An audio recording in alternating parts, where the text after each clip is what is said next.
Hey everyone, I'm actually re-recording this video because I'm pivoting the whole topic of the video into something else. I was gonna make a video talking about the comparison that people are making between Made for This and Bloodlust, but I just felt like that was so boring. That was such a boring video that I was making. But during that video, I was talking about how DBD very closely resembles two political parties when it comes to killer mains and survivor mains at the moment.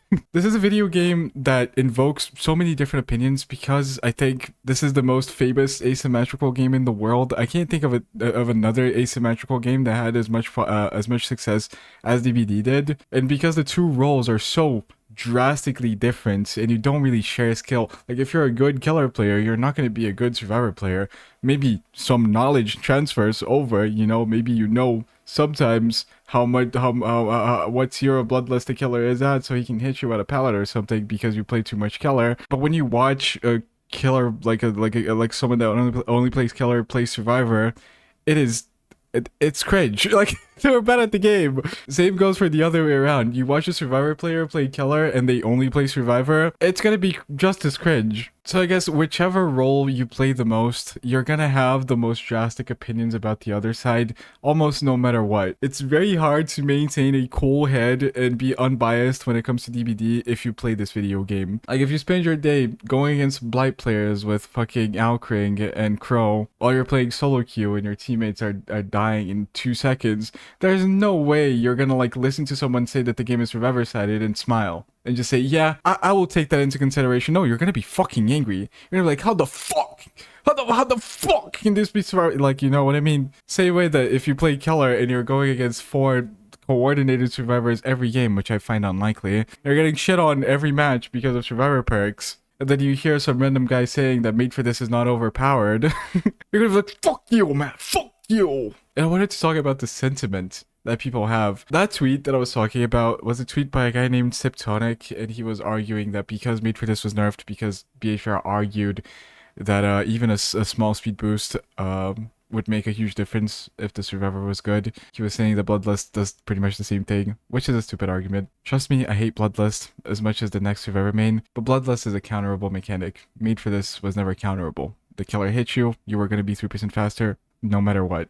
If you force the killer to break a pallet, or if you just play the pallets correctly, Bloodlust is almost never a problem. Now, I do agree that Bloodlust 2 and 3 are overkill. They probably shouldn't be in the game. And it's not even because they're super strong. They're a super strong mechanic. It's because they encourage the whole bloodlusting at pallets playstyle, which is extremely fucking boring. Even if it's a waste of the killer's time. Like, if the killer is bloodlust 3ing you at a safe pallet just to try and get a hit, maybe he's going to be wasting more time than he would waste by just breaking the pallet and killing you elsewhere. That's not the problem with Bloodlust 2 and 3. It's not that it's overpowered, it's that it's boring, you know? It encourages bad killers to remain bad. But at the same time, Bloodlust 1 is a necessary evil, not just because of map sizes and map balancing, but because the killer has to be a threat. Like, you're eventually gonna lose the chase no matter what. Even if that means that the killer gets 1 kill in the game, he has to eventually kill you, you know? That's just the way DBD has always been balanced. And when people were complaining about Made for This, they weren't complaining that Made for This was boring. They were complaining that the perk was too strong.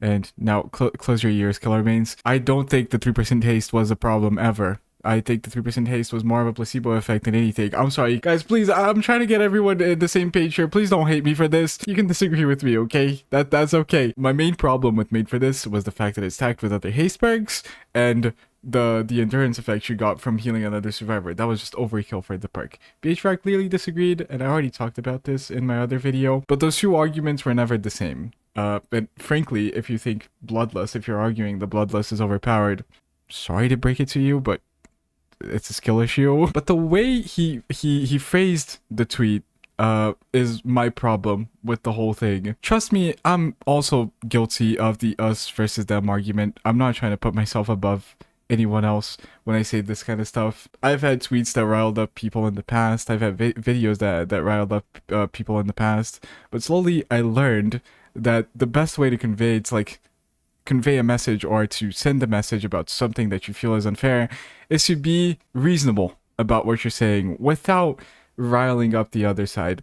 Trust me, no matter how you phrase something, if you're arguing something about the other side, no matter what, there's going to be psychopathic people that are going to hate you for it. There's almost nothing you can do to avoid that in the DBD community. The sentiment is just too deep. People hate each other, like truly hate each other. Now, if there's one thing that I hate in this piece of shit fucking game, it's fucking survivors. I cannot fucking stand survivor main. Because of the role they play in the video game. But posting something like this with like a snarky smile at the end and being like, yup, BHVR only cares about survivors. Yup, BHVR only cares about killers. Like, what do you expect? How do you expect people to respond to something like that? Do you expect people to be like, yup, you're right, I'm a killer main, and I do agree that Bloodlust... No. Like, even if someone agrees with you, they're just inclined to be dicks to you because you're being a dick in the tweet. The more we do that shit, the less people are gonna listen to each other.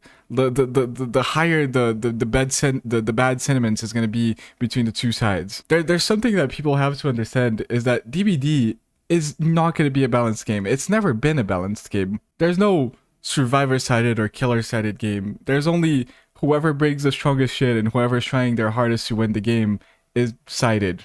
You know, this game also doesn't have a ranked system, so people have no clue just how horrendous they are at the game. They have no idea, and learning DBD is such a complicated process for both sides that people think that they're at like a decent enough level to talk about game balancing stuff when they're literally dog piss, dog shit, dog pile of poo at the game. And you can't convince people that they're wrong either because, again, there's no ranked system to tell them that they're bad, so they only have their anecdotal personal experience with the game, and you arguing something by just saying that they're bad at the game and that's why they feel like that is not the way to go. Trust me, I did that. I still do that. I do that most of the time. A lot of the problems people have with this game are just skill issue.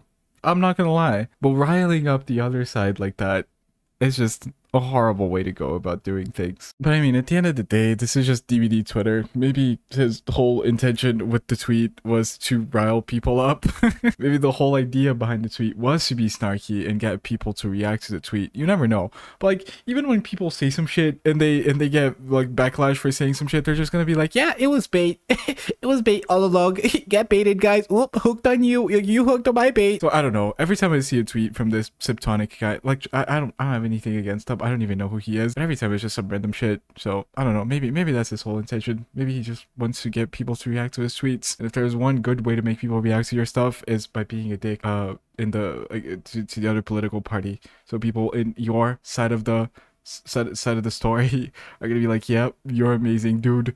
And then the other people are gonna be like, yep, this guy fucking sucks. There's one thing I fucking hate in this piece of shit fucking game. What happened to me, guys? I used to be so toxic.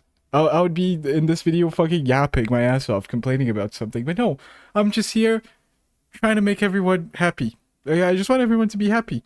That's me. I like the game. Not really. I don't really like the game. I really don't like the game, but like, I want to like it. Can you guys call me out in the future if I ever do the us versus them argument again? Because I feel like I'm going to be a hypocrite if I post this video and then in the future I'm like, yeah, killer mains are fucking dog shit. Just call me out on it so I can say sorry, okay? I love you guys. We gotta stick together, okay? Let's drink a Pepsi together and stop the war between killer and survivor mains. We all play the same game. We want the game to succeed. If one side is drastically weaker than the other side, then people are just not gonna play that side. People are not gonna play the game. The game's gonna die, and then we're all gonna be sad. Okay, let's stick together, guys. Okay, I love you. Bye.